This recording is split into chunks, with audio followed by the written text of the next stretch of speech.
रासायनिक अभिक्रिया और समीकरण क्या होता है? चांदी की धातु है, इस पर अगर काली परत चढ़ जाती है तो ये किसका एग्जाम्पल है? तांबे पर हरी परत चढ़ जाती है तो ये किसका एग्जाम्पल है? लोहे पर जंग लगना किस चीज का एग्जाम्पल है? परिवर्तन से हम शुरू करेंगे और आप क्या जानते हो रासायनिक अभिक्रिया के बारे में, रासायनिक समीकरण क्या होता है? तो समीकरण से संबंधित महत्वपूर्ण जो पद है उनकी हम बात कर लेते हैं, अवक्षेप की हम बात कर रहे हैं। क्या होता है ये? तो क्वेश्चन एग्जाम में बहुत सारी बार पूछा है। रासायनिक अभिक्रिया के प्रकार की बात कर रहे हैं, दो या दो से अधिक अभिकारक मिलकर के एकल उत्पाद जब आपको देते हैं। नेक्स्ट हम बात करने वाले हैं वियोजन अभिक्रिया के बारे में, और ये डायग्राम एग्जाम में पूछ चुके हैं 2026 के अंदर। विस्थापन और विस्थापन में आपको डिफरेंस बताने का, तो आपको ये टेबल याद रखनी है। अब हम बात करेंगे आपके बुक के अंदर जितनी भी एक्टिविटीज दी हुई है ऊष्माक्षेपी और ऊष्माशोषी अभिक्रिया पर, ऑक्सीकरण और अपचयन। अब बात कर लेते हैं रेडॉक्स रिएक्शन की, जो कि मैंने आपको समझा दी है। नमस्कार प्यारे बच्चों, मैं हूं शुभांगी सक्सेना। बहुत सारा स्वागत है आप सभी का आज के इस वन शॉट सेशन के अंदर, जहां हम बात कर रहे हैं क्लास 10th के चैप्टर नंबर 1 के बारे में, जिसका नाम क्या है? जिसका नाम है रासायनिक अभिक्रियाएं और समीकरण। तो अपने अस्त्र और शस्त्र लेकर के फटाफट से तैयार हो जाओ, क्योंकि आज हम करने वाले हैं इस चैप्टर को पूरा का पूरा एक ही बार में कंप्लीट, जिससे सारे के सारे कॉन्सेप्ट क्या होंगे एक ही बार में हमारे पास आ जाएंगे। शुरू करते हैं इस मजेदार चैप्टर को, और जो चैप्टर का नाम है रासायनिक अभिक्रियाएं एवं समीकरण। तो शुरू करेंगे कि ये अभिक्रिया और समीकरण का क्या मतलब होता है। देखो, जब भी आप कोई भी चीज करते हो, जैसे मान लो कोई आपने कोई दो कंपाउंड्स ले लिए, ठीक है, उनके बीच में आप कोई रिएक्शन परफॉर्म कराओगे, तो जब आप उनके बीच में कोई रिएक्शन परफॉर्म कराते हो, कोई क्रिया कराते हो, कोई भी उन दोनों को मिलाने का कोई भी आप काम करते हो जिससे आपको कोई नई चीज यहाँ पर प्राप्त हो रही है, ये जो प्रक्रम हो रहा है, ये जो पूरा प्रोसेस हो रहा है, ये आपकी अभिक्रिया कहलाएगी। और इस अभिक्रिया को आप लिखोगे कैसे? इस अभिक्रिया को जिस तरीके से आपको लिखना है, आपको प्रतीकों की फॉर्म में लिखना है, आपको उसमें भौतिक अवस्था के बारे में भी बात करनी है, आपको एक ऐसी लाइन में लिखना है जिससे कि आपको सारी चीजें पता चल जाए, कि इस लाइन के माध्यम से आपको पूरी की पूरी प्रक्रिया के बारे में पता लग जाए कि मैंने ये वाले दो कंपाउंड्स लिए थे, इतने टेम्परेचर पे गर्म किया था, इतना प्रेशर दिया था, ये इस अवस्था में थे, अब ये चेंज हो गए हैं और अब हमें ये प्रोडक्ट मिला है, इसकी अवस्था ये है। यानी सारी की सारी चीजें हमारे पास क्लियर हो जाए, वो कहलाती है आपकी समीकरण। क्या कहलाएगी वो? समीकरण। तो बेसिक्स तो पता है। अब इस चैप्टर में हमें क्या क्या बात करनी है फटाफट से देख लेते हैं। तो ध्यान से समझना कि इस चैप्टर के अंदर हमें सबसे पहले हमको यही समझना होता है कि रासायनिक अभिक्रिया और समीकरण क्या होता है। उसके लिए आपको एक चीज पढ़नी पड़ेगी जिसे आप क्या कहते हैं? परिवर्तन कहते हैं। ये जो परिवर्तन है ये आपके पास दो तरीके के हैं। पहला कौन सा परिवर्तन होगा? आपका भौतिक परिवर्तन। कौन सा परिवर्तन हो जाएगा बेटा जी? भौतिक परिवर्तन। दूसरा परिवर्तन होगा आपका रासायनिक परिवर्तन। आई होप इतनी बात आपको क्लियर हो गई होगी। अब इन पे बेस्ड क्वेश्चन आता है। कैसे आएगा कि आपको 5 से 7 चीजें दे देंगे, कोई भी 7 क्रियाएं आपको दे सकते हैं, और आपसे ये पूछा जाएगा कि इनमें से आप ये बताओ कि कौन सा आपका भौतिक परिवर्तन है और कौन सा आपका रासायनिक परिवर्तन है।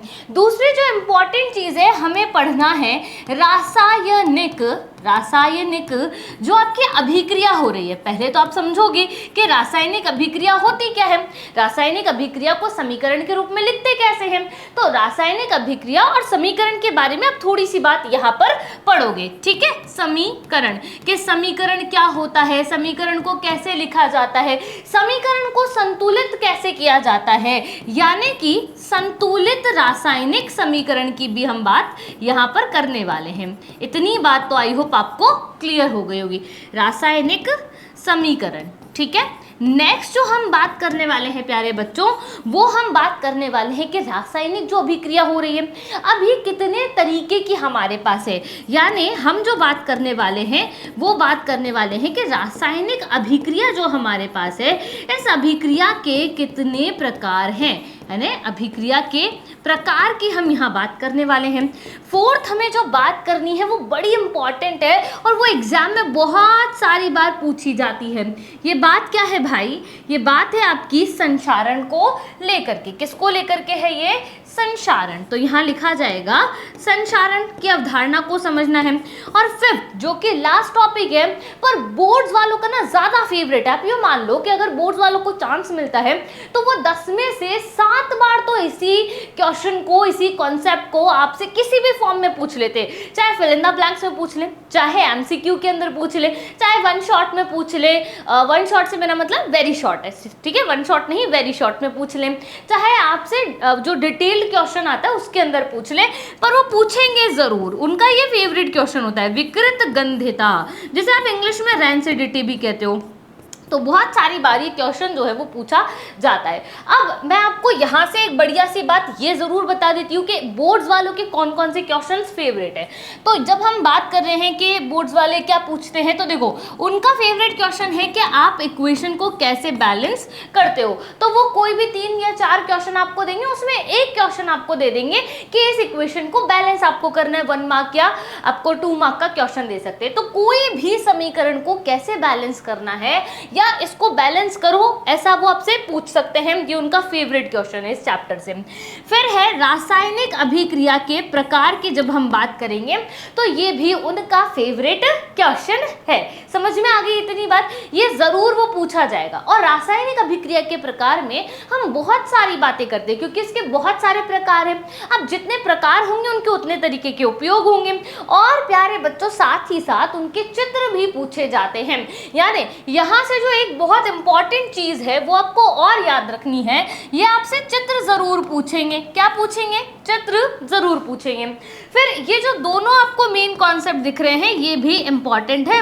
यहाँ से आपसे क्वेश्चन जरूर पूछा जाता है एग्जाम्पल से। जैसे कि मान लीजिए वो पूछेंगे कि चांदी की जो आपके पास धातु है इस पर अगर काली परत चढ़ जाती है तो ये किसका एग्जाम्पल है, तांबे पर हरी परत चढ़ जाती है तो ये किसका एग्जाम्पल है, लोहे पर जंग लगना किस चीज का एग्जाम्पल है, वो इस तरीके से आपसे पूछ सकते हैं। तो ये सब संचारण के अंतर्गत आता है। रैंसिडिटी तो आपसे वो डायरेक्ट ही पूछ सकते हैं। तो यहाँ से जो चीज इंपॉर्टेंट है वो मैंने आपको बता दी। चित्र जरूर आपको प्रैक्टिस करनी है, चित्र आपसे जरूर पूछे जाते हैं। चित्र जो है वो आपसे पूछे जाएंगे कि चित्र कैसे बनाया जाता है। अब हम शुरू करेंगे परिवर्तन के साथ। कहाँ से शुरू करेंगे भाई? परिवर्तन से हम शुरू करेंगे। और आप क्या जानते हो कि जो परिवर्तन होता है ना, जैसे कि चीजें दिन ब दिन बदलती जा रही हैं। आप कल क्या कर रहे थे और आज आप में चेंज आ जाएगा, है ना, तो ये परिवर्तन है। अगर हम साइंस की बात करें तो ये परिवर्तन हमारे पास 2 तरीके के होते हैं। पहला हमारा होता है भौतिक परिवर्तन, ठीक है, दूसरा हमारा होता है रासायनिक परिवर्तन। अब भौतिक परिवर्तन का एक बहुत बढ़िया सा गुण है। क्या गुण है?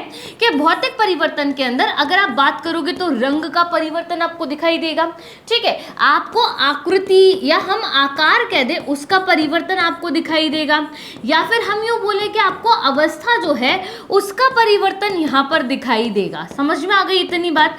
आपको रंग दिख सकता है, आकृति में चेंज दिख सकता है, आकार में चेंज दिख सकता है, अवस्था में चेंज यहाँ पर दिख सकता है। साथ ही साथ एक बहुत इंपॉर्टेंट बात है कि जब भी हम भौतिक परिवर्तन की बात करेंगे हमें नया उत्पाद नहीं मिलेगा, यहाँ पर नया उत्पाद नहीं प्राप्त होगा। समझ में आ गई क्या इतनी बात मेरी? ठीक है, ये सबसे ज्यादा इंपॉर्टेंट होता है। अब चूंकि ये भौतिक परिवर्तन है तो ये कैसा होगा? ये आपका रिवर्सेबल होगा। रिवर्सेबल का मतलब होता है उत्क्रमणीय। कैसा होता है? उत्क्रमणीय। अब ये उत्क्रमणीय या मैं रिवर्सेबल की यहाँ पर बात करूँ तो इसका मतलब क्या निकलता है, तो आप यहाँ पर ध्यान से समझना कि जैसे आपने क्या करा, एक स्प्रिंग है उसको आपने खींचा, ठीक है, जैसे ही खींचा तो उसका आकार बदल गया, उसकी आकृति बदल गई, है ना, लेकिन जैसे ही आपने स्प्रिंग को छोड़ा वो वापस अपनी मूल अवस्था में आ गई, आई कि नहीं? तो ये रिवर्सेबल हुआ। आपने खींचा और वो वापस अपनी स्थिति में आ गई, रिवर्स हो गया प्रोसेस, है ना, वो रिवर्स हो गई है। समझ में आई बात नहीं? हम जैसे अगर मैं बर्फ की बात करूँ तो बर्फ को अगर आप पिघलाओगे तो वो पानी बन जाएगा, लेकिन अगर आप पानी को जमा दोगे तो प्रोसेस रिवर्स हो जाएगा, वो वापस बर्फ बन जाएगा। यानी पहले आपको आकार में परिवर्तन दिखा था, पहले आपको अवस्था में परिवर्तन दिखा था, वो ठोस से द्रव में परिवर्तित हुआ था, और अब वो वापस क्या हो गया? द्रव से ठोस में परिवर्तित हो गया है। तो जो भी बाह्य रूप से आप देख सकते हो, बाह्य रूप से मतलब बिना कोई केमिकल रिएक्शन किए, बिना कोई भी एफर्ट्स लगाए, आप ऐसे साधारण रूप से देख सकते हो, जिनमें से आपको ये सारी चीजों के बारे में पता लग जाए, आपको ज्ञात हो जाए, तो वो क्या कहलाएगा? वो भौतिक परिवर्तन कहलाएगा। आई होप इतनी बात क्लियर हो गई होगी। अब अगर मैं रासायनिक रासायनिक परिवर्तन की बात करूं तो यहाँ पर आपको एक गांठ बांध लेनी है एक बात, कि रासायनिक परिवर्तन जो होता है उसमें आपको नया उत्पाद मिलेगा। क्या मिलेगा? आपको नया उत्पाद मिलेगा, यानी यहाँ पर आपको नया उत्पाद नहीं मिल रहा। तो इसका मतलब दो इंपॉर्टेंट बातें कि भौतिक परिवर्तन तो होंगे ही होंगे, रासायनिक परिवर्तन के अंदर भौतिक परिवर्तन तो होंगे ही होंगे, पर साथ में जो भौतिक परिवर्तन हो रहे होंगे वहां पर रासायनिक परिवर्तन भी होंगे, नया उत्पाद मिलेगा। ये इरिवर्सिबल होगा, यानी अनुत्क्रमणीय होगा। अगर ये काम हो चुका तो आप वापस बैक में नहीं आ सकते, बैक गियर यहाँ पर नहीं लग सकता है। जैसे मैंने आपको बोला कि बेटा जी अब गर्मियों का सीजन आ गया है तो दही अपने को खूब खाना चाहिए, जम के आपको दही खाना चाहिए, है ना, दही खा के ही घर से बाहर निकलना चाहिए। अब लेकिन प्रॉब्लम क्या है मैम कि दूध से हम दही तो बना सकते हैं, लेकिन अब दूध पीने का मन हो गया तो क्या करें? अब दही बन गया सारे दूध का, तो अब वापस से हम उसको दूध में कन्वर्ट नहीं कर सकते दही को, तो यहाँ ये प्रॉब्लम है। तो दूध से दही बनने का जो प्रोसेस है वो आपका केमिकल चेंज के अंदर आता है, क्योंकि अब आप वापस इस प्रोसेस को रिवर्स नहीं कर सकते, तो ये इरिवर्सिबल हो गया। सिंपल सा लॉजिक है। जैसे किसी भी चीज को आपने जला दिया, अब जिस चीज को आपने जला दिया वो खत्म हो जाएगी, हम उसे वापस प्राप्त नहीं कर सकते। अब चाहे वो मोमबत्ती का जलना हो, चाहे लकड़ी का जलना हो, चाहे खाना यानी भोजन का पकना हो, कोई भी चीज हो जिसकी रिएक्शन हो रही है, जिसमें कंबशन हो रहा है, जिसका दहन हो रहा है, जो चीज जल रही है, वो सब आपका केमिकल चेंज के अंदर आएगा, क्योंकि वो वापस रिवर्स नहीं होगी, उसमें बैक गियर नहीं डल पाएगा। समझ में आ गई? और जिसमें बैक गियर नहीं डल रहा है इसका मतलब उसमें नया प्रोडक्ट बन रहा है, जिसमें नया प्रोडक्ट बन रहा है उसका मतलब हो गया उसमें केमिकल चेंजेस हो रहे हैं। लॉजिक क्लियर है क्या? मेरी बात समझ में आ गई? अब जैसे मैं कोई दो बातें लिख रही हूँ, जैसे कि कोई दो बातें मैंने यहाँ पर लिखा कि आपके पास मोमबत्ती है, आपके पास क्या है बच्चे? मोमबत्ती का पिघलना। मैंने बात लिखी मोमबत्ती का पिघलना, और दूसरी जो मैंने इंपॉर्टेंट बात लिखी है वो मैंने लिखी है मोमबत्ती जो आपके पास है, मोमबत्ती का जलना। मोमबत्ती का क्या होना है भाई? जलना है। अब मोमबत्ती अगर पिघल रही है तो वो बैक गियर में जाएगी, रिवर्स हो जाएगी, पिघली हुई मोमबत्ती जम सकती है, ये तो पक्की बात है। तो ये वाला किससे लिंक हो गया? ये वाला भौतिक परिवर्तन से लिंक हो गया। अब लेकिन मोमबत्ती जल गई, अब मोमबत्ती की जितनी बाती जल गई है भाई वो वापस तो नहीं आ सकती है ना, जली हुई चीज वापस नहीं मिल सकती।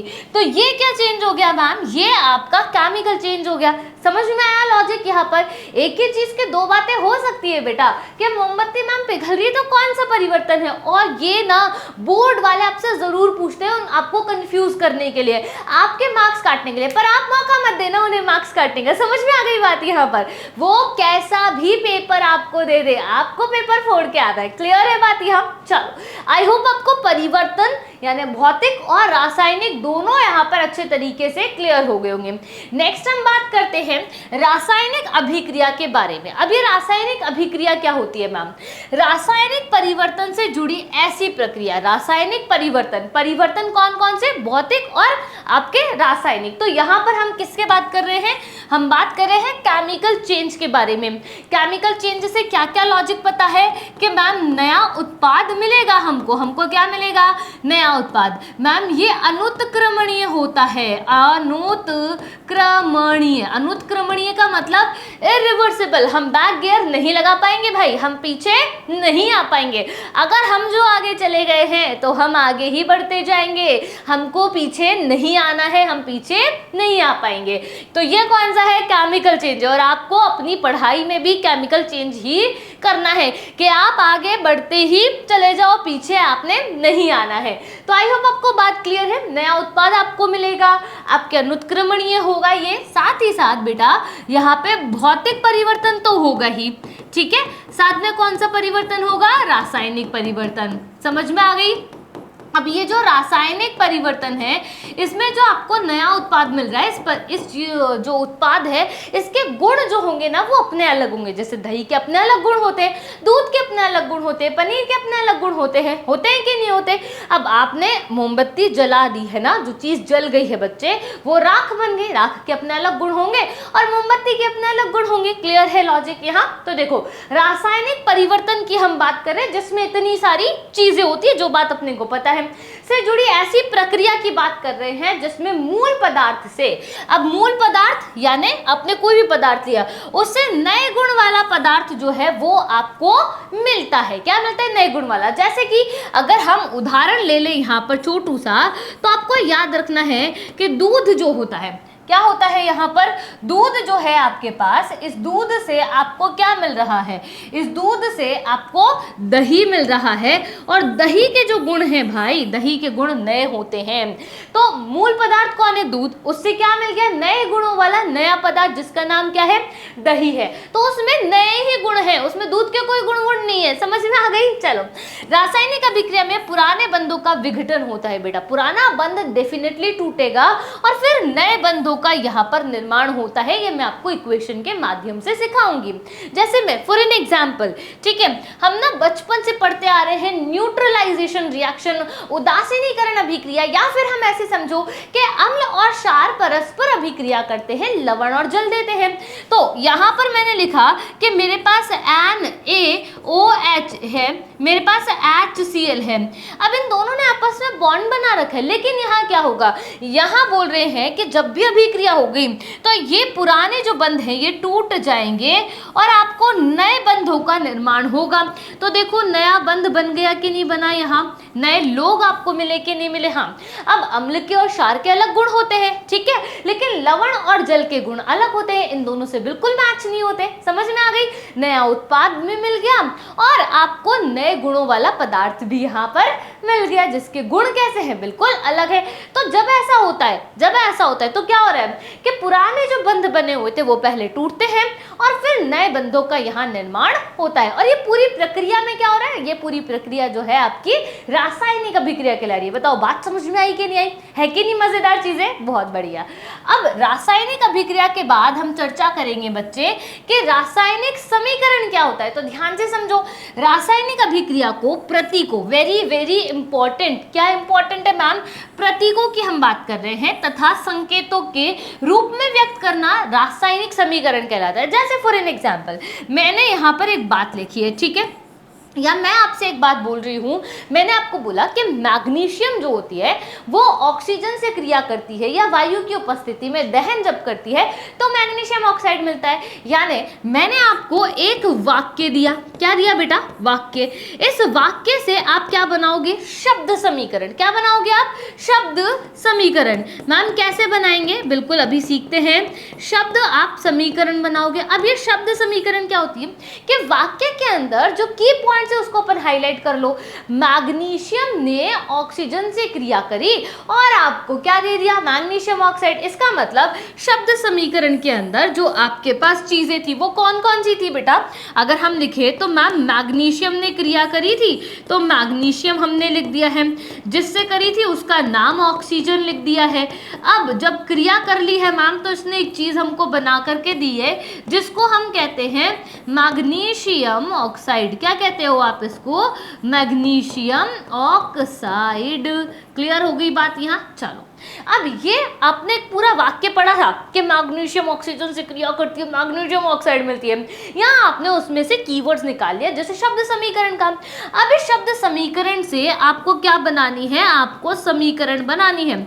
इस समीकरण का मतलब क्या होता है बच्चे? इस समीकरण का मतलब होता है कि या तो आप प्रतीकों में बात करोगे या फिर आप संकेतों में बात करोगे। कैसे बात करोगे? संकेतों के अंदर आप बात करोगे। तो मैग्नीशियम का प्रतीक क्या होता है? Mg। ऑक्सीजन का क्या होता है? O2, एरो बना दिया। मैग्नीशियम ऑक्साइड को कैसे लिखते हैं? MgO लिखते हैं। ये जो आपने लिखा है, ये है आपकी रासायनिक समीकरण। ये क्या है? आपकी रासायनिक समीकरण। क्लियर हो गई बात यहाँ पर? यानी आपने एक अभिक्रिया कराई, उस अभिक्रिया में आपने एक वाक्य लिखा, आपने एक प्रक्रिया पूरी करी, उस प्रक्रिया में आपने एक वाक्य लिखा, उस वाक्य में से की पॉइंट्स को हाईलाइट करा। की पॉइंट्स जब आपने लिख दिए उन्हें आपने शब्द समीकरण का, उस शब्द समीकरण को आपने प्रतीकों में कन्वर्ट करा और जब आपने प्रतीकों में कन्वर्ट करा तो वो रासायनिक समीकरण बन गई। अब इससे मुझे पता है क्या पता चला? इससे मुझे पता चला कि मैग्नीशियम ने ऑक्सीजन से क्रिया करी और मैग्नीशियम ऑक्साइड मिला। यही तो बात हमने यहाँ पर बोली थी भाई। जो हमारे पास वाक्य था उसमें क्या लिखा हुआ था? उसमें लिखा हुआ था कि आपके पास कौन है? मैग्नीशियम है। मैग्नीशियम ने ऑक्सीजन, ठीक है, मैग्नीशियम ने ऑक्सीजन से क्रिया कर क्या प्राप्त कर लिया, मैग्नीशियम ऑक्साइड, क्रिया कर मैग्नीशियम ऑक्साइड की प्राप्ति होती है, ठीक है। क्लियर हो गई बात यहाँ। अब ये पूरा वाक्य है, इसमें से आपने क्या निकाला, ये पूरा वाक्य, इसमें से आपने कीवर्ड्स को हाईलाइट कर लिया। पहला मैग्नीशियम दिख गया, दूसरा ऑक्सीजन दिख गया, तीसरा मैग्नीशियम ऑक्साइड यहाँ पर आपको प्राप्त हो गया। तो हमने पहले वाक्य देखा, फिर हमने उसे शब्द समीकरण में लिखा, फिर हमने उसे समीकरण में कन्वर्ट कर लिया, जहाँ हम प्रतीकों और संकेतों का इस्तेमाल करते हैं। अब मैम प्रतीक कैसे डिसाइड करेंगे कि ये किसका प्रतीक है, तो आपने ये पढ़ा है क्लास 9th के चैप्टर नंबर 3 के अंदर कि प्रतीक कैसे डिसाइड करते हैं। तो हमारे पास क्या होता है, जैसे हमने बोला कि हमारे पास बच्चे हाइड्रोजन है, हमारे पास कौन है, हाइड्रोजन, ठीक है। तो हाइड्रोजन की स्पेलिंग जिस अल्फाबेट से शुरू होती है वही इसका प्रतीक हो जाता है ना। लेकिन अब आप बोलोगे कि मैम हीलियम भी तो H से ही शुरू होता है, लेकिन हीलियम हाइड्रोजन के बाद आता है। तो अगर एक ही लेटर से आपके दो तत्व शुरू होते हैं तो हम क्या करते हैं, दूसरे वाले में छोटा वाला, जो दूसरे वाले में क्या कर रहे हैं, हम दूसरा लेटर भी ले लेते हैं उसकी स्पेलिंग का, पर हमेशा बड़ा लेटर कैपिटल होगा और जो दूसरे नंबर का लेटर है वो हमेशा कैसा होगा, बताओ जल्दी, छोटा होगा। जैसे मैंने आपको बोला कि बेटा नाइट्रोजन, अगर मैं बोल रही हूँ कि बच्चे नाइट्रोजन की अगर हम बात करें तो आपने लिखा है कि मैम नाइट्रोजन तो N होता है, नाइट्रोजन तो N होता है, इसमें तो कोई दिक्कत नहीं है। मैंने आपको बोला कि बेटा एल्यूमिनियम लिख दो, एल्यूमिनियम आप लिख दो, तो आप कैसे लिखोगे, ए और स्मॉल एल लिखोगे। मैंने बोला बच्चे सोडियम आप लिख दो, आप सोडियम लिख दो, तो आप कैसे लिखोगे मैम, एन ए लिख दोगे। लेकिन सोडियम तो एसओ से शुरू होता है, तो आपको याद रखना है कि सोडियम का जो लैटिन लैंग्वेज में नाम है वो नेट्रियम है, वो क्या है, नेट्रियम। अब हम यहाँ एन लिख देते तो इस एन और इस एन में कंफ्यूजन होता ना, इसलिए हमने यहाँ एन लिख दिया और नाइट्रोजन को एन से रिप्रेजेंट कर दिया। नाइट्रोजन पहले आया था, सोडियम आपका बाद में आया था। जैसे कि मैंने आपको बोला बेटा अपने पास तो पोटेशियम है, अपने पास कौन है, पोटेशियम, लेकिन आप बोलोगे कि मैम पोटेशियम है तो पी से लिखो, लेकिन हम किससे लिखेंगे, के से। क्यों, क्योंकि बच्चे लैटिन लैंग्वेज में इसे केलियम कहा जाता है। क्या कहा जाता है, केलियम। तो इस तरीके से हमने तत्वों के प्रतीकों के बारे में क्या करा, डिसाइड करा। समझ में आ गई बात यहाँ। तो ये थोड़ा सा ज्यादा इंपॉर्टेंट है कि आपको सब चीजों के प्रतीक जो है वो पता होने चाहिए। तो यहाँ पर मैं आपको HW लिख रही हूँ कि आप 1 से लेकर के और 20 तक के जो आपके पास तत्व है उन तत्वों के आपको नाम पता होने चाहिए, तो नाम लिख दिया।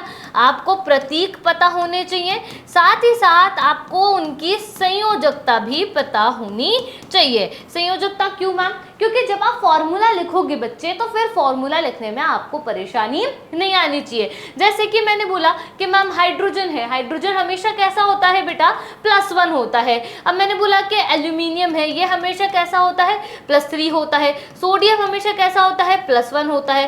पोटेशियम हमेशा कैसा होता है मैम, +1 होता है। तो आपको ये चीजें पता होनी चाहिए। तो ये HW है, ये HW है। क्लियर हो गई बात। यहाँ हम बात कर रहे थे रासायनिक समीकरण के बारे में, लॉजिक क्लियर है। आगे बात करें, चलो आगे चलते हैं।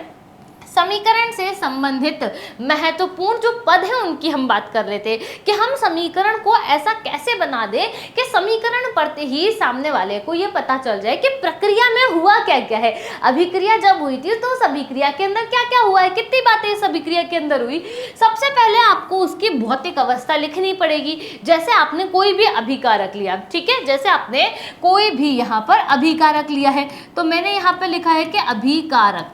अब इस अभिकारक की अवस्था आपको लिखनी पड़ेगी। इस अभिकारक की अवस्था, अवस्था का मतलब हो गया कि वो ठोस के अंदर है, वो द्रव में है, वो गैस में है या फिर वो जलीय विलयन में। जैसे मैंने बोला कि नमक का जलीय विलयन है, यानी नमक को जल में घोल दोगे, यानी किसी भी चीज का अगर जलीय विलयन बनाना है उसे आप जल में घोल दो। मैंने बोला आपके पास के बेरियम क्लोराइड का जलीय विलयन है, बेरियम क्लोराइड को जल के अंदर घोल दो। नमक का जलीय विलयन है, नमक को जल के अंदर घोल दो, है ना, समझ में आ गई। तो उसे हम एक्वस सॉल्यूशन कहते हैं और इसीलिए हम उसे AQ से रिप्रेजेंट करते हैं। क्लियर है। अभिकारक का मतलब क्या होता है, जो अभिक्रिया करते हैं, जो अभिक्रिया क्रिया करते हैं। ठीक है, अभिकारक का मतलब जो अभिक्रिया करते हैं, जिनमें परिवर्तन होता है, जो काम करते हैं, जो क्रिया करते हैं। अब जब क्रिया होती है उसके बाद हम एरो लगाते हैं। ठीक है, क्या लगाते हैं? हम एरो लगाते हैं। ठीक है, उसके बाद आपको क्या मिलता है? उत्पाद की प्राप्ति होती है। फिर उत्पाद में भी आपको अवस्था लिखना जरूरी है ताकि आपको पता चले कि अभिकारक से जब आप उत्पाद तक आए तो क्या अवस्था में परिवर्तन हुआ, क्या इसके रंग में परिवर्तन हुआ क्या। तो जब अवस्था में परिवर्तन होगा तो आपको क्या समझ आएगा कि भौतिक परिवर्तन के साथ साथ कौन सा परिवर्तन हो गया? रासायनिक परिवर्तन हो गया। बात समझ में आई? क्लियर हुई चीजें? तो अवस्था बहुत ज्यादा जरूरी है, समझ में आ गई। और उत्पाद क्या होते हैं? उत्पाद का मतलब होता है कि जब अभिक्रिया हो गई है, यानी अभिकारक ने काम कर लिया है। तो जब अभिकारक ने काम किया तो अभिकारक के काम का रिजल्ट, अभिकारक के काम का रिजल्ट है ये। ठीक है, समझ में आ गई सिंपल लैंग्वेज में बात कि ये चीज क्या होती है। तो अभिकारक कौन होते हैं? वो क्रिया करते हैं, उनमें परिवर्तन होता है ना। और जब परिवर्तन होता है, जब क्रिया हो गई है तो आपको क्या मिलेगा? आपको प्रोडक्ट मिलेगा, आपको उत्पाद मिलेगा। समझ में आई? उत्पाद क्या होगा कि जो अभिकारक ने काम किया, जो क्रिया करी, उसका रिजल्ट क्या है, उसका प्रोडक्ट क्या मिला, है ना। समझ में आ गई? ये चीज ये होती है। क्लियर है बात यहाँ? फिर हम बात कर रहे हैं अम्ल की सांद्रता। अम्ल की सांद्रता दो तरीके से, आप अम्ल ले लो और चाहे तो आप यहाँ पर क्षार भी ले लो, है ना। दोनों बातें ले लो। आप जानते हो अम्ल तो स्वाद में खट्टे होते हैं, क्षार स्वाद में कड़वे होते हैं। जैसे अगर मैं नींबू की बात करूँ तो वो अम्ल है, पर नहाते नहाते कभी शैम्पू में चला जाता है तो वो तो क्या होता है? वो क्षार होता है बेटा। अब अम्ल और क्षार की अगर हम सांद्रता की बात करें तो ये सांद्र होते हैं। सांद्र का मतलब गाढ़ा होता है। गाढ़ा मतलब कि आपके पास मान लीजिए कि एक गिलास है ना बेटा। कौन है आपके पास? ये एक गिलास है बढ़िया सा। इस गिलास के अंदर ये पूरा का पूरा अम्ल से भरा हुआ है। किससे भरा हुआ है? अम्ल से, क्षार से, किसी भी एक चीज से ये भरा हुआ है। दोनों चीजें नहीं, एक चीज से ये भरा हुआ है ना। अब मैंने क्या करा? वही गिलास लिया, मैंने वही गिलास लिया है, लेकिन अब मैंने क्या करा? मैंने यहाँ पर अम्ल डाला है, लेकिन मैंने अम्ल के साथ साथ यहाँ पर ज्यादा क्वांटिटी के अंदर क्या डाल दिया है? जल जो है वो यहाँ पर डाल दिया है। क्या डाला मैंने? यहाँ पर जल डाल दिया है। ठीक है, तो ये क्या हो गया बेटा? ये आपका सांद्र अवस्था में है। और ये कौन है? ये आपका तनु अवस्था के अंदर है। ठीक है, समझ में आ गई? यानी आपके पास एक इकाई जो आयतन होता है, उस आयतन में आपके पास जो भी चीज दी है, जैसे मैंने अम्ल की बात करी है, मैं क्षार की बात कर रही हूँ, उसमें उसके परमाणुओं की, अणुओं की जो संख्या होती है उसकी बात कर रहे हैं। तो अब गिलास में तो अम्ल के अणु कम है लेकिन पानी के ज्यादा है, तो वो तनु हो जाएगा। लेकिन अगर अब इस गिलास की बात करेंगे तो उसमें तो सिर्फ अम्ल ही है या फिर सिर्फ क्षार ही है, तो ये कैसा होगा? सांद्र हो जाएगा। अब अपन बात करें ऊष्मा परिवर्तन की। ऊष्मा परिवर्तन का मतलब क्या है? हमारे पास ना ऊष्मा के आधार पर दो तरीके की रिएक्शंस होती हैं। पहली अगर हम रिएक्शन की बात करें तो उसका नाम क्या हो जाएगा? ऊष्माक्षेपी। क्या नाम होगा बेटा? ऊष्माक्षेपी। दूसरे की बात करूं तो उसका नाम क्या हो जाएगा? ऊष्माशोषी। और बोर्ड्स वाले ये जरूर पूछते हैं आपसे, ठीक है, क्या पूछते हैं वो आपसे? वो आपसे पूछते हैं बेटा कि ऊष्माक्षेपी और ऊष्माशोषी में डिफरेंस क्या है ना। इन दोनों में क्या डिफरेंस है? तो आपको डिफरेंस दिख रहा होगा कि मैम अभिकारक और अभिकारक तो सेम है, ठीक है, और यहाँ उत्पाद और उत्पाद सेम है, लेकिन यहाँ एक चीज बदल गई है। क्या? कि पहले वाले में मैम उत्पाद के साथ हमें ऊष्मा दिख रही है, दूसरे वाले में आपको अभिकारक के साथ ऊष्मा दिख रही है। जब आपको ये दिखाई दे बच्चे तो आप ये समझिएगा कि यहाँ से ये ऊष्मा जो है वो कैसी हो रही है? उत्सर्जित हो रही है। कैसी हो रही है? उत्सर्जित हो रही है, बाहर निकल रही है। ये जो साइन है ये बाहर निकलने का है ना। तो जब आपको ऐसा लगे कि अभिकारक और रिएक्ट कर रहे हैं और आपको उत्पाद मिल रहा है और उत्पाद जो है उसके साथ एनर्जी मिल रही है और ये एनर्जी बाहर निकल रही है, तो वो होती है आपकी ऊष्माक्षेपी। इसको आप इंग्लिश में बोलते हो एक्सोथर्मिक रिएक्शन। अब याद कैसे रखा जाएगा मैम? बड़ा कंफ्यूजन होता है। तो आप याद रखो कि एक्सोथर्मिक, एक्सो से एग्जिट, थर्मिक से थर्मल। एग्जिट का मतलब बाहर निकलना, थर्मल मतलब ऊष्मा। यानी बेटा एग्जिट हो रही है आपकी थर्मल ऊष्माक्षेपी अभिक्रिया में, थर्मल एग्जिट हो रही है आपकी ऊष्माक्षेपी अभिक्रिया में। एग्जिट हो रही है मतलब उत्पाद के साथ आपको प्राप्त हो रही है। दूसरे में हम ये देख रहे हैं मैम कि अभिकारक के साथ हमको ऊष्मा मिल रही है। अभिकारक के साथ ऊष्मा जब काम में आती है बेटा तो आप उसका अवशोषण कर रहे हो, आप उसको काम में ले रहे हो, आप उसका शोषण कर रहे हो।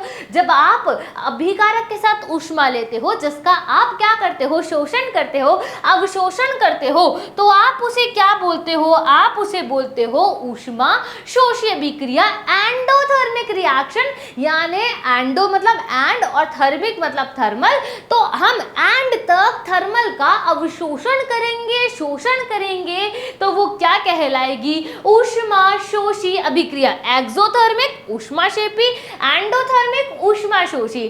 थर्मल एग्जिट हो रही है ऊष्माक्षेपी, थर्मल एंड तक अवशोषित हो रही है, शोषित हो रही है ऊष्मा शोषी। क्लियर हो गई बात यहाँ? इस तरीके से आप इसे याद रख सकते हो, भूलोगे नहीं। ये क्वेश्चन एग्जाम में पूछ चुका है। अब देखो जिंक जो है वो H2SO4 से रिएक्शन कर रहा है। अब एरो के इस तरफ लिखा गया है तो ये अभिकारक है। ये दोनों कौन है बच्चे, ये दोनों आपके अभिकारक है। कौन है ये, अभिकारक है। ये आपका तीर है, तीर के इस तरफ जो चीजें मिलती हैं वो आपका उत्पाद कहलाती है। क्या कहलाती है, उत्पाद कहलाती है। अब जिंक H2SO4 के साथ काम कर रहा है, क्रिया कर रहा है, तो ये अभिकारक है। तो जिंक कौन सी अवस्था में है, सॉलिड अवस्था में, ठीक है। यानी जिंक चूर्ण हो सकता है, जिंक पाउडर हमारे पास हो सकता है। H2SO4 की बात कर रहे हैं, यहाँ एक्वस लिखा है यानी जलीय विलयन है। कंसंट्रेटेड लिखा है मतलब सांद्र है, यानी आपने क्या करा, लिक्विड फॉर्म के अंदर ये चीज है, लेकिन आपने H2SO4 का जलीय विलयन बनाया। आपने एक गिलास पानी लिया और उसमें क्या करा, कुछ ड्रॉप्स आपने H2SO4 की डाली। अब चूंकि यहाँ पर सांद्र लिखा है तो कुछ से काम नहीं चलेगा, ज्यादा ड्रॉप्स आपने H2SO4 की पानी के अंदर डाल दी और आपने क्या बना दिया, H2SO4 का एक्वस सोल्यूशन। क्लियर हो गई बात यहाँ? आपको क्या मिला है, ZnSO4। तो आपको सोल्यूशन के अंदर ZnSO4 मिला है, वो क्या है, वो भी एक्वस सोल्यूशन है। और हाइड्रोजन गैस बाहर निकल गई। कैसे मैम, कि ये एरो जो है बेटा, ये जो एरो है ये बताता है कि ये उत्सर्जित हो रही है, ये निष्कासित हो रही है, ये एग्जिट हो रही है, ये बाहर निकल रही है। तो H2 कौन होती है मैम, H2 गैस होती है। गैस क्या हो गई, बाहर निकल गई और ऊष्मा भी मिल रही है उत्पाद में। इसका मतलब ये ऊष्माक्षेपी प्रक्रिया है, क्योंकि ऊष्मा उत्पाद की तरफ आपको प्राप्त हो रही है। आई होप इतनी बात आपको समझ में आ गई होगी और कोई आपको टेंशन यहाँ पे नहीं करनी है, आप बस ध्यान से समझते चले जाओ। अच्छा, अगर आपका तीर ऐसा दिख रहा है, इसका मतलब चीजें ऊपर जा रही है, ऊपर मतलब वातावरण में जा रही है, उड़ रही है।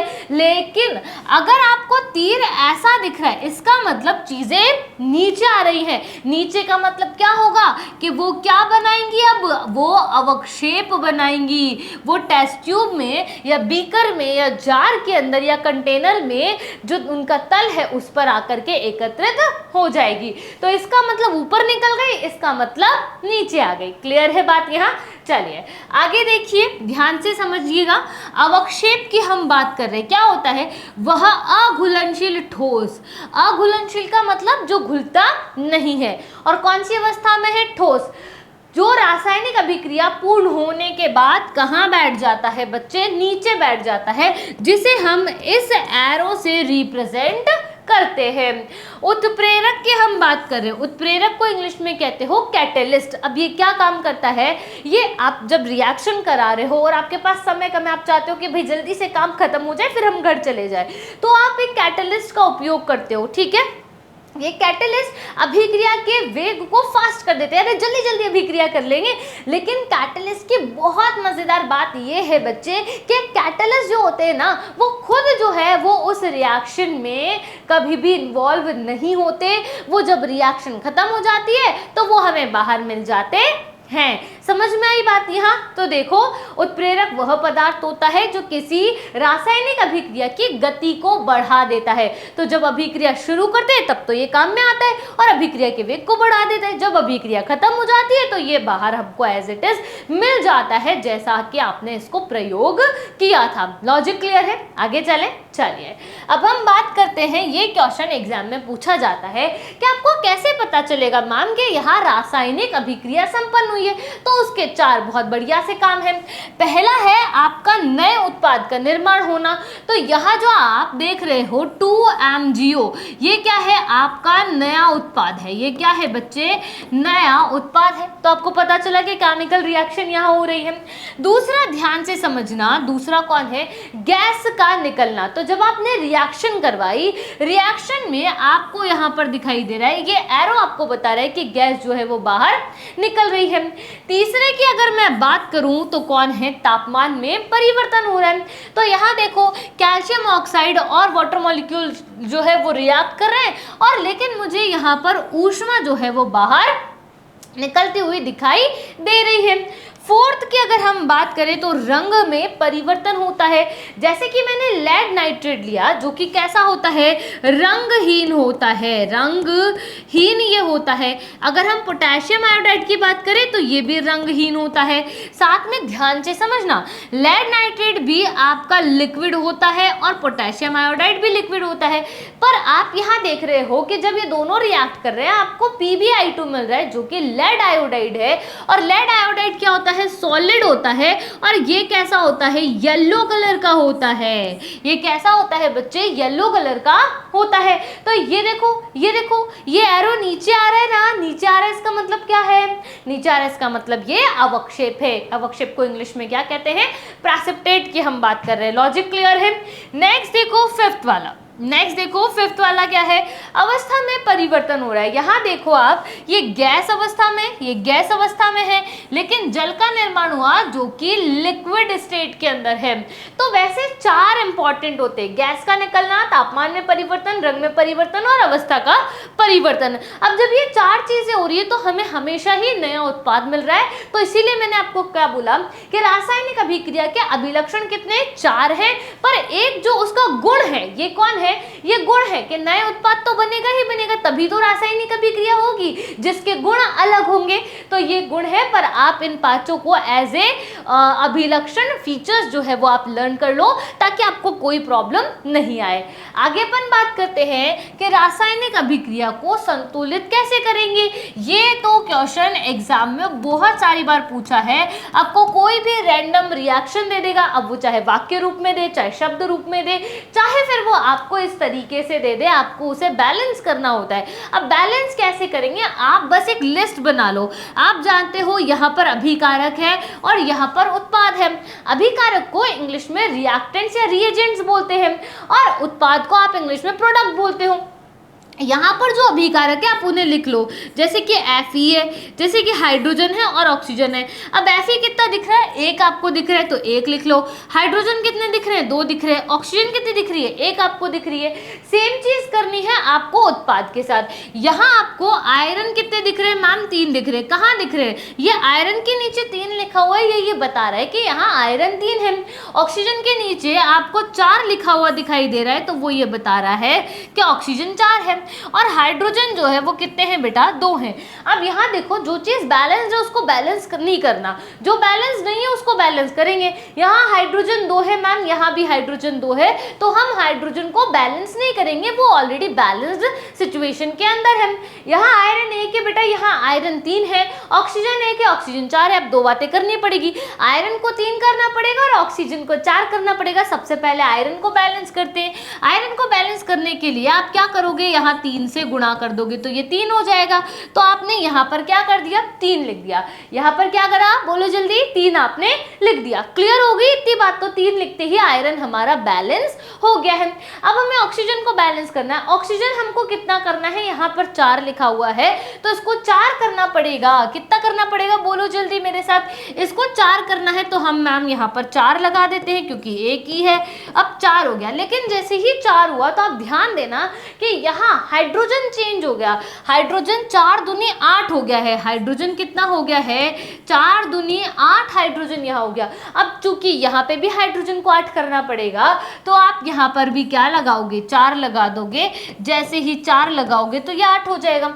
अब देखो सब बैलेंस है। आयरन की अगर हम बात करें आयरन 3 है, आयरन यहाँ भी 3 है, हाइड्रोजन की बात करें 8 है, हाइड्रोजन की बात करें 8 है, ऑक्सीजन की बात करें 4 है, ऑक्सीजन की बात करें यहाँ पर 4 है। यानी ये पूरी की पूरी इक्वेशन कैसी हो गई है बैलेंस्ड हो गई है। कैसी हो गई बैलेंस। और इस तरीके का सवाल एग्जाम में पूछा जाता है। और ये वाला जो क्वेश्चन आपको दिख रहा है ये 2026 में पूछ लिया था, 2024 में पूछ लिया था और एमसीक्यू की फॉर्म में आपसे पूछा था। क्लियर है बात यहाँ।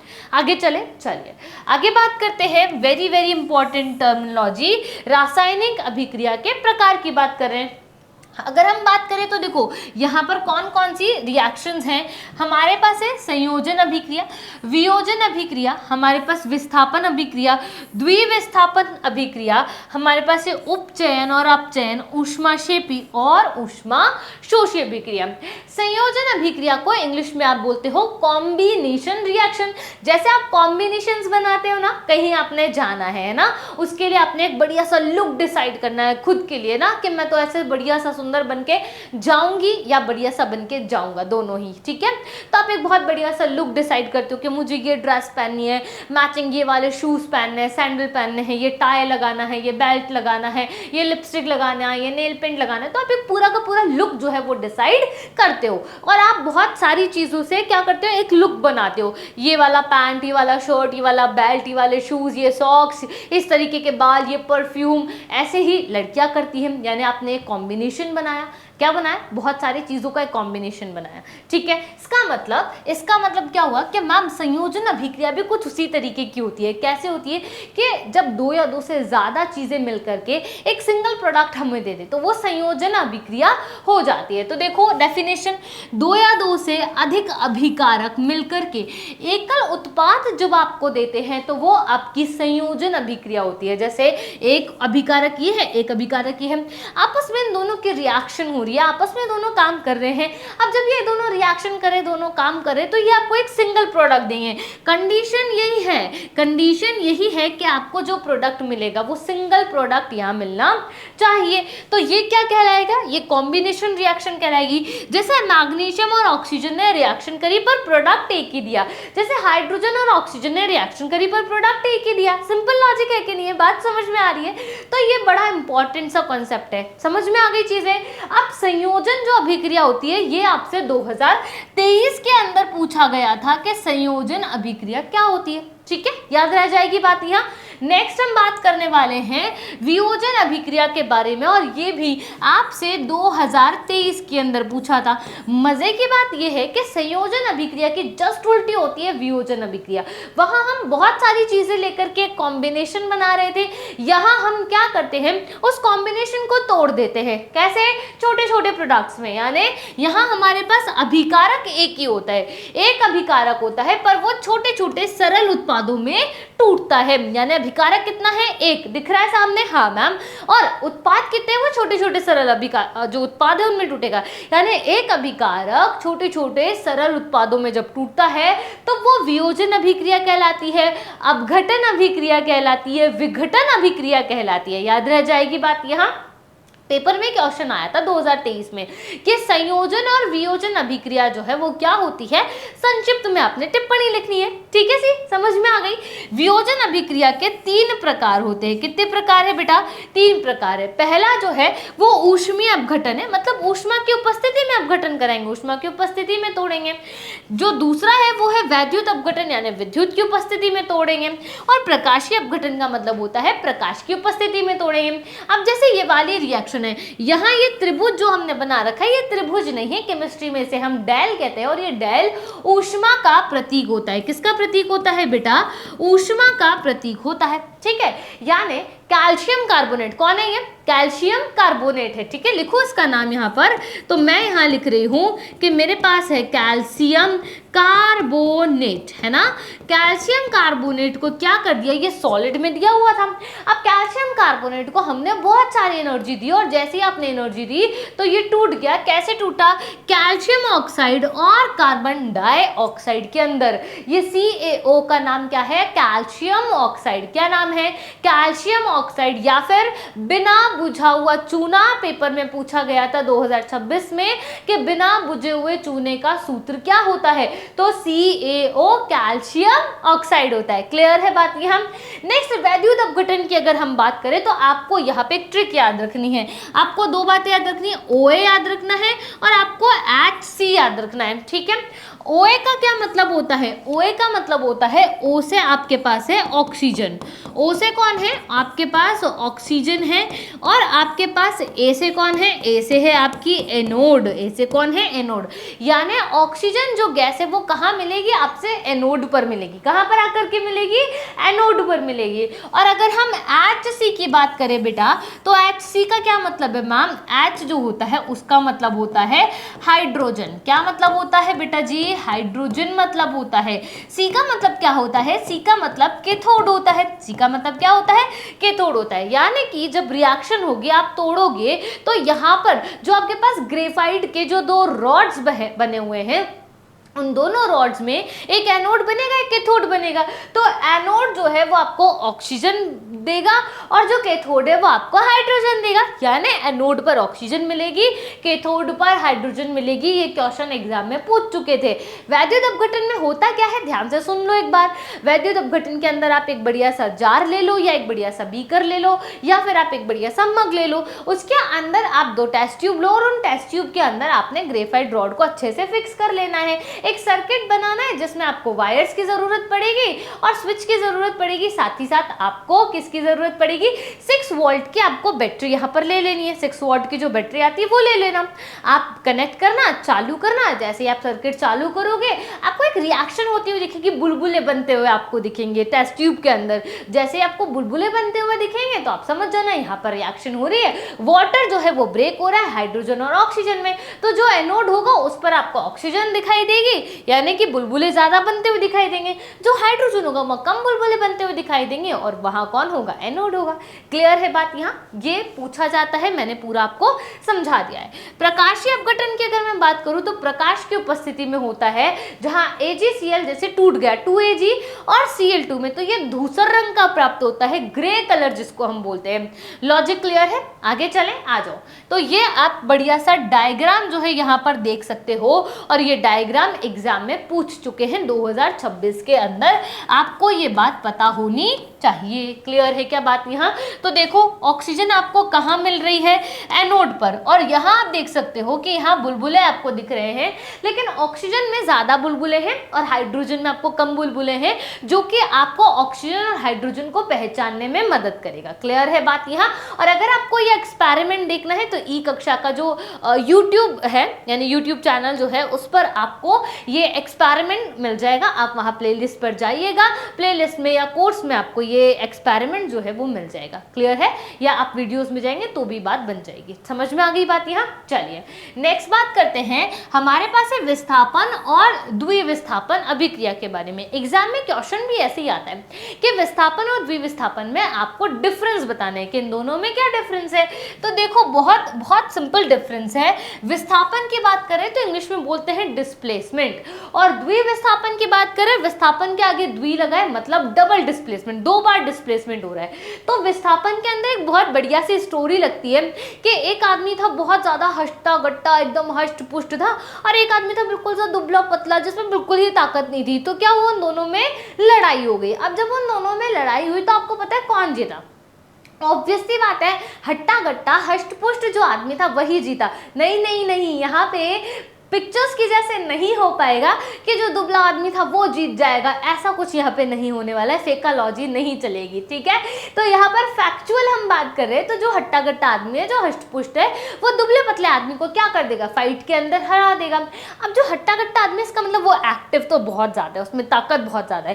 सेम कॉन्सेप्ट लगता है आपकी केमिस्ट्री के अंदर, यानी जो एलिमेंट्स ज़्यादा एक्टिव होते हैं, ज़्यादा सक्रिय होते हैं, क्रियाशील होते हैं, वो क्या करते हैं, वो दूसरे एलिमेंट्स को उनके जो विलयन होता है उसमें से भगा देते हैं और खुद उनकी जगह पर बैठ जाते हैं। जैसा कि एग्जाम्पल में आप देख रहे हो कि मेरे पास आयरन है और कॉपर सल्फेट का जलीय विलयन है, कॉपर सल्फेट का सॉल्यूशन है। अब चूंकि आयरन कॉपर से ज्यादा एक्टिव है, आयरन कॉपर से ज्यादा क्रियाशील है, तो ये क्या करेगा, ये कॉपर को उसके जलीय विलयन से दोनों में फाइट होगी, कॉपर को ये भगा देगा और खुद उसकी जगह बैठ जाएगा। यहाँ आपको FeSO4 दिख रहा है, जबकि ऊपर तो CuSO4 था, यानी SO4 के साथ अब कौन आ गया, अब आपका आयरन आ गया और Cu जो है बेचारा सैड होके बाहर चला गया है। तो ये आपकी विस्थापन अभिक्रिया की डेफिनेशन हो गई। कॉन्सेप्ट मैंने आपको समझा दिया है। अभिक्रिया में सिर्फ एक बार डिस्प्लेसमेंट होता है, जहां पर एक क्रियाशील तत्व दूसरे अक्रियाशील या कम क्रियाशील या दुर्बल क्रियाशील तत्व को उसके विलयन से प्रतिस्थापित कर देता है। अगर मैं डबल डिस्प्लेसमेंट की बात करूं तो यहाँ पर क्या होगा, यहाँ पर एक बढ़िया सा लॉजिक लगेगा कि यहाँ आयनों के मध्य क्या हो जाता है, आयन जो होते हैं वो अपना आदान प्रदान कर लेते हैं। तो ये याद रखना है कि यहाँ पर आयनों का क्या होता है, आदान और प्रदान होता है। समझ में आ गई बात। यहाँ पर अभिक्रिया में 2 बार विस्थापन होता है। जैसे यहाँ सोडियम और सल्फेट 2 आयन हो गए, यहाँ बेरियम और क्लोराइड 2 आयन हो गए, तो सोडियम किसके साथ जाएगा, क्लोरीन के साथ जाएगा। तो आप यहाँ देख रहे हो NaCl बन रहा है, BaSO4 बन रहा है। और अब आपको दिख रहा होगा कि यहाँ एक एरो है जो ये बताता है कि ये BaSO4 का अवक्षेप आपको यहाँ पर मिल रहा होगा, प्रेसिपिटेट आपको मिल रहा होगा। क्लियर है बात यहाँ। जबकि Na2SO4 बताता है कि ये इसका जलीय विलयन है, BaCl2 भी जलीय विलयन बताता है, NaCl का भी जलीय विलयन है, पर BaSO4 सॉलिड में मिलता है क्योंकि वो प्रेसिपिटेट बना रहा है। प्रेसिपिटेट मतलब अवक्षेप बना रहा है, यानी अभिक्रिया जब हो रही है तो क्या हो रहा है, वो जिस उपकरण में कर रहे हो, आप अगर टेस्ट ट्यूब में कर रहे हो, बीकर में कर रहे हो, जार में कर रहे हो, जिस भी आप उपकरण में कर रहे हो, वो उसके तल पर जाकर के इकट्ठा हो रहा है। क्लियर है बात यहाँ। तो विस्थापन और द्विविस्थापन अभिक्रिया बहुत सिंपल है। आई होप आपको क्लियर हो गई होगी। क्लियर है, चले आगे। चलिए अब मैम पता कैसे चलेगा कि कौन किससे ज्यादा एक्टिव है, तो आपको ये टेबल याद रखनी है। इस टेबल को याद करने की बहुत सारी ट्रिक्स होती है। जैसे करीना ने कार मांगी, ऑडी जैन फरारी, फिर भी हाई क्यों मिली उसको, हाई ग्रैंशियम आपके सिल्वर और गोल्ड वाली। क्लियर है बात यहाँ। तो आप इस तरीके से इसको याद रख सकते हो कि मैम जिंक ज्यादा क्रियाशील है, फिर उसके बाद आयरन, फिर लेड। तो जिंक आयरन को प्रतिस्थापित कर सकता है ना, जिंक आयरन को कर सकता है, आयरन देखो कॉपर को कर सकता है, पर ऐसा पॉसिबल नहीं है कि कॉपर जो है वो लेड को कर दे या कॉपर जिंक को कर दे। जो चीज नीचे आ रही है वो किसी को प्रतिस्थापित नहीं कर सकती, जो चीज ऊपर है वो सबको प्रतिस्थापित कर सकती है। जैसे अगर मैं पोटेशियम की बात करूं तो वो कैल्शियम को जरूर प्रतिस्थापित कर सकती है, अगर मैं पोटेशियम की बात करूं तो वो आयरन को जरूर प्रतिस्थापित कर सकती है। पर आप कहो कि मैम आयरन प्रतिस्थापित कर देगा, तो ये पॉसिबल नहीं होगा बेटा, ये पॉसिबल नहीं होगा। और यहाँ से ये टेबल आपको पता होनी चाहिए, क्योंकि आपसे एग्जाम के अंदर पूछा गया था। आपको 3 से 4 एलिमेंट्स दे दिए थे जो मैंने हाईलाइट किए हुए हैं, और आपको बोला था कि भाई बताओ कि इसका जो क्रम है कि कौन सबसे ज़्यादा एक्टिव है, तो आपको ये बताना था। क्लियर है बात यहाँ। चलो आगे चलते हैं। अब हम बात करेंगे आपके बुक के अंदर जितनी भी एक्टिविटीज़ दी हुई है उन सभी एक्टिविटीज़ के बारे में। सबसे पहली जो एक्टिविटी आपको दी गई है ये आपसे एग्जाम में पूछी थी, आपसे फिल इन द ब्लैंक्स में भी पूछ ली है और आपसे ये भी पूछ ली है कि इसका जो डायग्राम है वो आपने बनाना है। पहले इसको हम बैलेंसिंग फॉर्म के अंदर लिखेंगे। तो ये कौन है, ये आपका मैग्नीशियम रिबन है। ये कौन है, मैग्नीशियम रिबन है। ये कौन है, ये आपका बर्नर है। ठीक है, यहाँ क्या मिल रहा है, ये आपका कौन सा हो गया मैम, ये वॉच ग्लास हो गया। ये कौन सा ग्लास है, वॉच ग्लास है। और ये कौन है, ये जो है ये MgO है, यानी कि मैग्नीशियम ऑक्साइड है। तो क्या होता है कि जब हम मैग्नीशियम रिबन को जलाते हैं, अब जलाना मतलब वायु की उपस्थिति में क्रिया कराना, वायु का मतलब, दहन का मतलब ऑक्सीजन से क्रिया कराना। तो इस एक्सपेरिमेंट का नाम पता है क्या है, इस एक्सपेरिमेंट का नाम है मैग्नीशियम रिबन, मैग्नीशियम रिबन का दहन इसका नाम है। क्या नाम है? मैग्नीशियम रिबन का दहन। और प्यारे बच्चों, दहन यानी कंबशन यानी ऑक्सीजन से क्रिया। क्लियर है बात यहाँ? तो मैग्नीशियम प्लस ऑक्सीजन मिलके मैग्नीशियम ऑक्साइड देते हैं। देखो ध्यान से, मैग्नीशियम रिबन तेज सफेद ज्वाला के साथ जलता है, सफेद पाउडर यानी कि मैग्नीशियम ऑक्साइड में ये बदल जाता है। तो ये कैसे जलता है? श्वेत चमकदार लौ के साथ ये जलता है। ये पूरे एक्सपेरिमेंट्स जो है ये आपको ई कक्षा का जो यूट्यूब चैनल है या यूट्यूब पर जो ई कक्षा का चैनल बना हुआ है उसमें जब आप प्लेलिस्ट में जाओगे आपको 10th क्लास के सारे एक्सपेरिमेंट्स लाइव मिल जाएंगे। प्यारे बच्चों, इस बात का आपको ख्याल रखना है। नेक्स्ट देखो, अगर ये पहला एक्सपेरिमेंट है, हम दूसरे एक्सपेरिमेंट की बात करें यहाँ पर, तो कुछ सीसा नाइट्रेट यानी कि लेड नाइट्रेट की बात हो रही है। कोई एक टेस्ट ट्यूब में लो या फिर बीकर में ले लो, उसमें पोटेशियम आयोडाइड को आपको मिलाना है। तो आपको याद है कि ये दोनों ही ट्रांसपेरेंट थे, दोनों ही रंगहीन थे। हमें क्या मिला था? हमें लेड आयोडाइड मिला था जिसका हमें पीला अवक्षेप प्राप्त हुआ था। तो आप देखो कि एक ऑलरेडी ट्रांसपेरेंट है, दूसरा हम सॉल्यूशन डाल रहे हैं वो भी ट्रांसपेरेंट है, पर जैसे जैसे ये जाते जा रहा है ये कन्वर्ट होते जा रहा है येलो कलर के अंदर, जो कि लेड आयोडाइड है। यानी यहाँ पर रंग का परिवर्तन भी हुआ, अवस्था का परिवर्तन हुआ। तो क्या ये केमिकल चेंज है? हाँ जी, ये केमिकल चेंज है। क्लियर है? तो सीसा आयोडाइड, सीसा मतलब लेड की हम बात कर रहे हैं, का पीला अवक्षेप मिलता है। थर्ड जो आपके रिएक्शन है ये भाई, ये तो बहुत बहुत बहुत ज्यादा इंपॉर्टेंट है। इसको मैं यहाँ पर लिख रही हूँ क्योंकि ये ना बड़ा इंपॉर्टेंट है और ये बोर्ड्स वालों को थोड़ा फेवरेट भी है। एक बार उन्होंने ऐसे डायग्राम बना दिया है ना, और डायग्राम में यहाँ आपको x लिख करके दे दिया, यहाँ x लिख करके दे दिया। उन्होंने बोला कि यहाँ पर क्या है? यहाँ पर जिंक दे दिया है। यहाँ क्या है? यहाँ H2SO4 आपको दे दिया है। यहाँ पे बोला कि यहाँ पे कॉर्क लगा हुआ है। यहाँ पे बोला कि एक गैस जो है वो निकल रही है। गैस को बता दो कि कौन सी गैस निकल रही है। तो हमने देखा कि जिंक जो है वो धातु है, H2SO4 जो है कि एसिड है। जब धातु एसिड्स के साथ रिएक्शन करती है तो हाइड्रोजन गैस देती है, डेफिनेटली प्रूवन बात है। ठीक है, तो हमारे पास ऑप्शन में दिए कि कार्बन मोनोऑक्साइड निकल रही है, हाइड्रोजन निकल रही है, ऑक्सीजन निकल रही है, नाइट्रोजन निकल रही है। तो आंसर क्या था? हाइड्रोजन यहाँ पर निकल रही है। ये आपसे डायरेक्ट इक्वेशन के रूप में पूछा 2026 में, आपसे डायग्राम के फॉर्म में पूछ लिया था 2023 के अंदर। तो एक शंक्वाकार फ्लास्क आपने लिया जिसमें आपने जिंक दाने लिए, उसमें आपने सल्फ्यूरिक जो अम्ल है वो जब आपने मिलाया तो यहाँ पर क्या हुआ कि जिंक जो है धातु के चारों ओर हाइड्रोजन गैस के बुलबुले बनेंगे और इस अभिक्रिया के अंदर क्या होगा? हाइड्रोजन गैस जो है वो बाहर निकलेगी, साथ ही साथ ऊष्मा भी निकलेगी। और जब ऊष्मा बाहर निकलती है तो बताओ जल्दी से कि कौन सी रिएक्शन होती है? वेरी गुड, क्या आपने ऊष्माक्षेपी बोला है? बहुत बढ़िया प्यारे बच्चों। नेक्स्ट अगर एक्टिविटी की हम बात करें तो हमारे पास कैल्शियम ऑक्साइड है। अगर मैं इसका नाम लिखूं बेटा तो इसका नाम कौन है? इसका नाम है कैल्शियम ऑक्साइड। ठीक है, क्या नाम है इसका? कैल्शियम ऑक्साइड की हम यहाँ पर बात कर रहे हैं। और ये जो कैल्शियम ऑक्साइड है इसे आप एक और नाम से जानते हो जो होता है बिना बुझा चूना। ठीक है, याद रखना इस बात को। अब जब ये रिएक्शन हो रही है, आपने देखो इसमें जल डाल दिया, तो क्या हम किसी भी चीज़ में पानी डालते हैं तो वो बुझ जाती है क्या? Very good. तो इसका नाम क्या है? इसका नाम है बुझा हुआ चूना। कैसा नाम है इसका? बुझा हुआ चूना। ये बड़ा इंपॉर्टेंट है। और क्या नाम है? Calcium hydroxide, calcium hydro oxide हम इसे कहते हैं। ये बात आपको याद रखनी है। ठीक है बेटा, चलो, है ना। अब देखो क्या हो रहा है मैम, ये रिएक्शन हो रही है तो कैल्शियम ऑक्साइड पानी के साथ तीव्रता से अभिक्रिया करता है और बुझा हुआ चूना यानी कैल्शियम हाइड्रोक्साइड बनता है और बड़ी मात्रा में ऊष्मा निकल रही है। ऊष्माक्षेपी अभिक्रिया का एग्जाम्पल है। किसका एग्जाम्पल है ये? ऊष्माक्षेपी, क्योंकि ऊष्मा बाहर निकल रही है। ठीक है, समझ में आ गई बात यहाँ। नेक्स्ट बात करूँ तो आयरन सल्फेट है।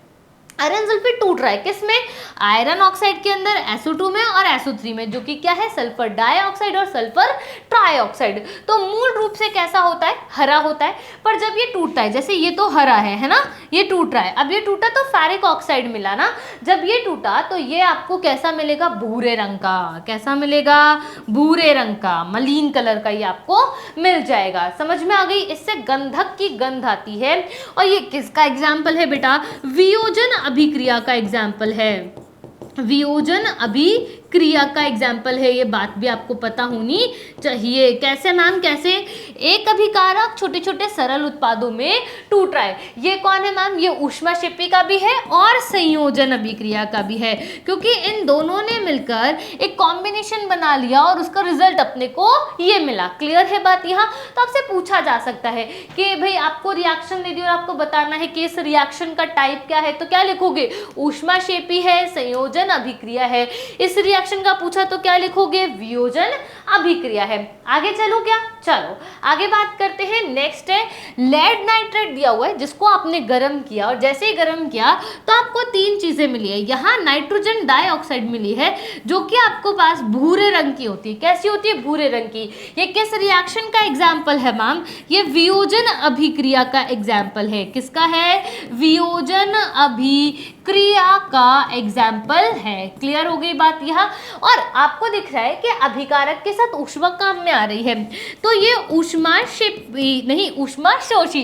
शेपी में ऊष्मा बाहर निकलती है। Very good. ऊष्माशोषी अभिक्रिया का भी ये एग्जाम्पल है। याद रह जाएगी बात यहाँ पर? ठीक है बेटा, चलिए बहुत ही बढ़िया। तो ये चीजें आपको याद रखनी है। देखो, भूरे रंग की नाइट्रोजन डाइऑक्साइड गैस जो है वो बाहर निकलती है, तो ये NO2 क्या है? गैसियस फॉर्म के अंदर है, ब्राउन कलर की निकलती है। और ये मैंने जब एक्सपेरिमेंट किया था तो मैं भी शॉक्ड हो गई थी कि इतनी ब्राउन, इतना विजिबल चेंज, इतना बढ़िया तरीके का जो रिजल्ट आया था ना, इसका मजा आ गया था जब ये एक्सपेरिमेंट मैंने किया था। ठीक है, ऑक्सीजन की उपस्थिति होती है। पीला लेड मोनोऑक्साइड ठोस जो है वो यहाँ पर बचता है, जिसे आप यहाँ पर देख रहे हैं। और ये सच में बचता है प्यारे बच्चों, ये सच में होती है। मुझे इतना मजा आया था इस रिएक्शन को करने में, आप जरूर इसको चेक करना। ठीक है, समझ में आ गई बात यहाँ पर? चलिए नेक्स्ट है AgCl। सूरज के प्रकाश में जब विक्रिया करता है तो Ag और Cl2 में टूटता है, और ये किसका है? प्रकाशीय अपघटन का एग्जाम्पल है ना। वियोजन अभिक्रिया का जो तीसरा टाइप था ये उसका एग्जाम्पल है।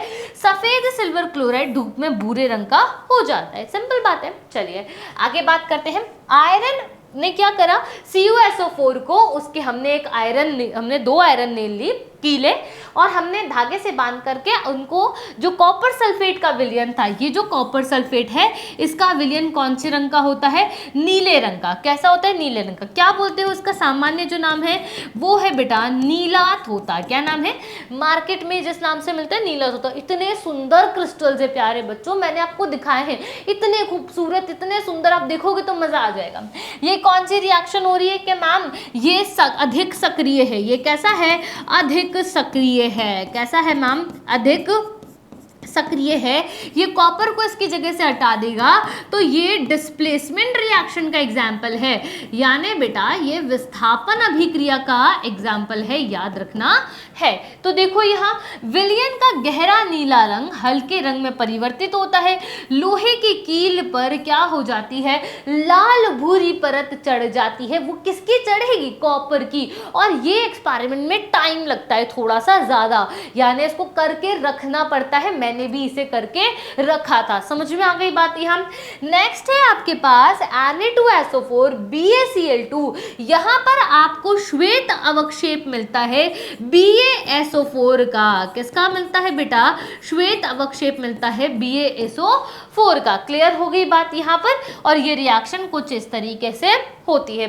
नेक्स्ट बात करें जो कि बहुत बहुत बहुत ज्यादा इंपॉर्टेंट है, वो कौन सी है? कॉपर और ऑक्सीजन जब रिएक्शन करते हैं तो यहाँ कॉपर ऑक्साइड मिलता है।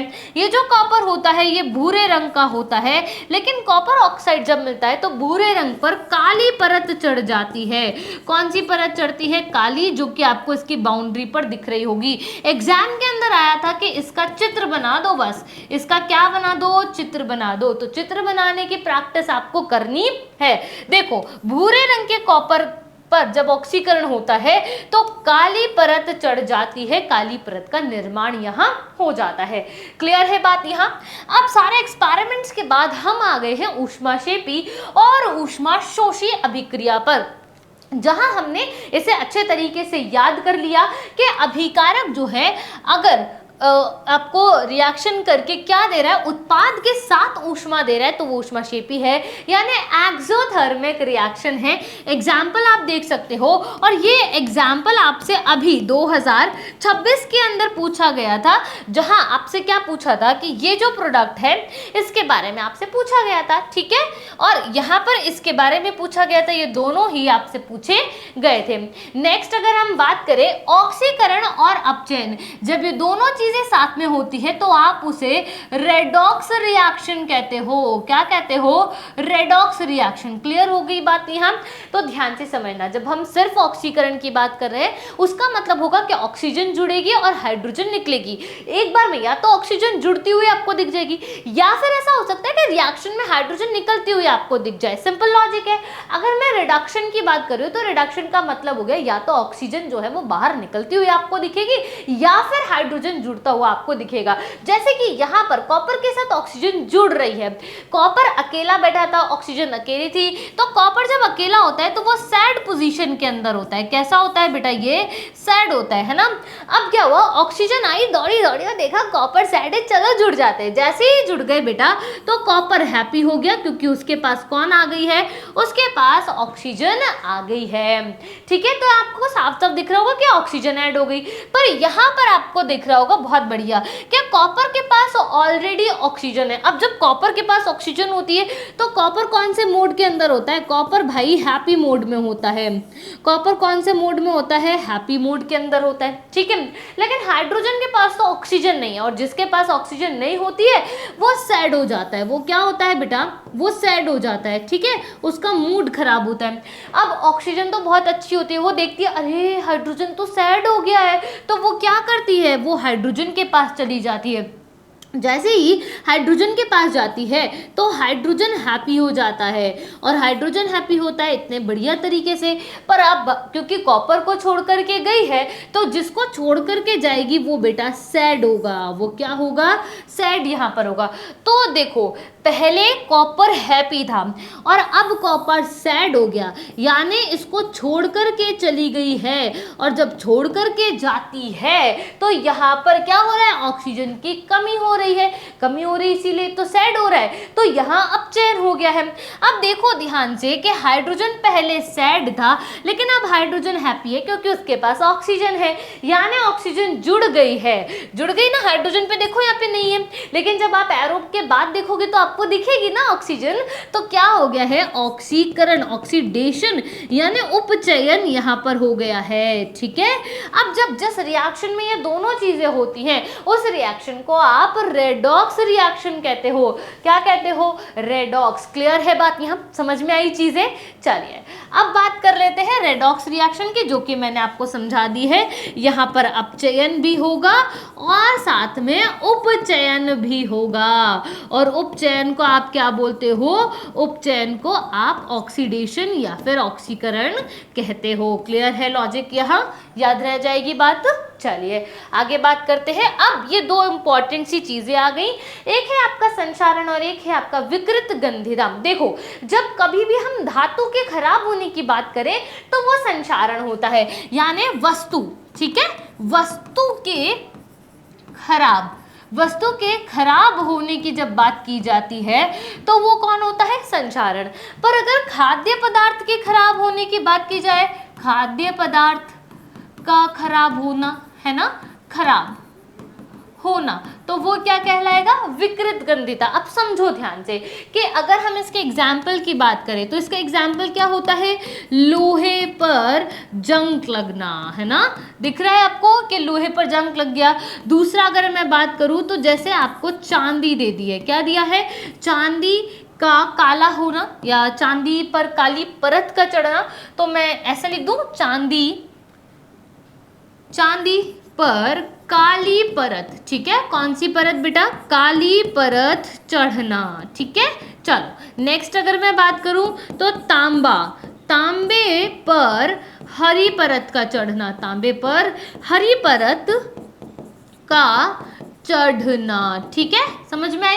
ये तीनों किसके एग्जाम्पल है? संचारण के। किसके एग्जाम्पल है? ये संचारण के एग्जाम्पल है। संचारण का मीन्स क्या होता है कि जब भी आपकी कोई धातु है, कोई वस्तु है, वो वातावरण में उपस्थित आर्द्रता, नमी, जल, वायु, इनसे क्रिया करके धीरे धीरे क्या होने लगती है? खराब होने लगती है, संक्षारित होने लगती है, उसमें क्या हो जाता है? परिवर्तन होने लगता है। तो वो सारी चीजें क्या कहलाती है? संचारण। जैसे मैं बहुत बढ़िया एग्जाम्पल दूं, टाइटैनिक याद है आपको? टाइटैनिक, हाँ, वो ये वाला पॉज जो हम बनाते, वो जो टाइटैनिक है वो किसका बना था? लोहे का बना था। अब टाइटैनिक पानी के अंदर डूब गया, और पानी में क्या है? पानी भी है और वायु भी है। देखो अब वहां पर क्या हो गया? अब बहुत सारे बैक्टीरियाज भी है। अब वहां पर आप ऐसे समझो सिर्फ पानी और वायु से हम अपनी बात करेंगे। अब धीरे धीरे धीरे धीरे धीरे धीरे क्या हो गया कि वो अब गलने लग गया, खराब होने लग गया, उसका संचारण होने लग गया। यानी अब क्या हो रहा है? टाइटैनिक एज इट इज थोड़ी है कि डूबा चलो एज इट इज नीचे होगा, नहीं। अब धीरे धीरे धीरे धीरे टाइटैनिक खराब हो गया, और आने वाले सालों में तो पता है टाइटैनिक जो है वो लुप्त भी हो जाएगा, खत्म ही हो जाएगा, है ना? समझ में आई? तो ये सब क्या है? ये संचारण के एग्जाम्पल्स हैं। अब हम ना बहुत बढ़िया सा खाना खाते, एकदम बढ़िया तेल वाला, फैट वाला खाना हमको पसंद है, कचौड़ी, समोसे, ऐसा हम खाना खाते कि नहीं आते? पर आपने देखा होगा कि कुछ देर तक अगर आप रख दोगे, आपने नहीं खाया है ना, कुछ देर का मतलब कुछ दिन की बात मैं कर रही हूँ, तो आप देखोगे कि खाने में अजीब सी स्मेल आने लग जाती है, उसका ना स्वाद ही चेंज हो जाता है, उसमें से ना उसकी गंध ही परिवर्तित हो जाती है। तो जिस खाने की गंध परिवर्तित हो जाए, जिसका स्वाद परिवर्तित हो जाए, जिसकी रंग परिवर्तन में आ जाए, तो प्यारे बच्चों याद रखना कि तेल और वसा युक्त खाद्य पदार्थ का जब ऑक्सीकरण हो जाता है, वो धीरे धीरे खराब होने लग जाती है, उसकी गंध में परिवर्तन हो जाता है। आप उसको बोलते हो रेंसिडिटी, विकृत गंधिता। संचारण को इंग्लिश में कोरोजन कहते हैं और विकृत गंधिता को इंग्लिश में रेंसिडिटी कहते हैं। ये बात आपको याद रखनी है। ये किसके संदर्भ में है? खाने के संदर्भ में है। तो प्यारे बच्चों, ये था आपका बहुत प्यारा सा, छोटू सा, मजेदार सा चैप्टर, जिसे हमने क्या कर लिया? आज कंप्लीट कर लिया है।